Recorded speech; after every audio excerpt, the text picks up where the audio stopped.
हा सांगा, तुम्ही हा अपघात पाहिलेला आहे, कसा अपघात झाला, काय झालं?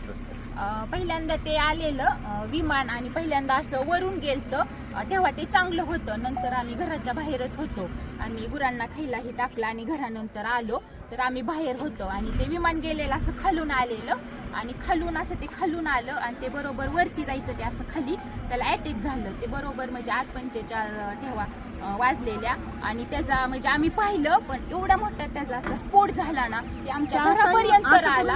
असं ते फिरलं आणि खालीच क्रॅक झालं, ते धावपट्टीवर गेलंच नाही, तसं असं जाग्यावर त्याचा स्फोट झाला. आम्ही एवढं घाबरलो, तरी पण म्हणजे ते आले वरून पोलीस ही, मग आम्ही गेलो. 15 मिनिटं थांबले, मग आम्ही घरून तरी पण आम्ही पाणी आणलं, बादल्याने पाणी घेऊन आलो, त्यांच्यापाशी पाणी दिलं, भिजवलं आणि ती बॉडी अशी साईडला पडलेली आणि त्यांचं मुंडकं ही पूर्ण म्हणजे साईडला होतं ना, अशी निम्मी बॉडी होती ती आम्ही पूर्णपणे पाहिलेली बॉडी. आणि नंतर ते म्हणले कापड वगैरे, मग आम्ही ब्लँकेट ही सगळं मुतायला दिली आणि तसं झाल्यानंतर 15-20 मिनिटांनी मग ते गाडी आली आणि ते बॉडी अशी गुंडवून नेली.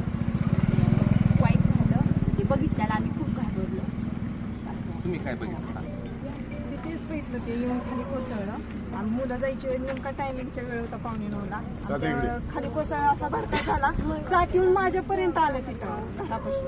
काही आम्ही घाबरलो, पोरही आम्ही पळत सुटलो, पण काहीच उपयोग नव्हता तोपर्यंत. ते पर्यंत सगळं हे झालं होतं, बस्ट झालं होतं. आम्ही म्हणजे काहीच करू शकलो नाही, आता फक्त पाहिलेलं जागेवर गेले. काहीच राहिलं पर्यंत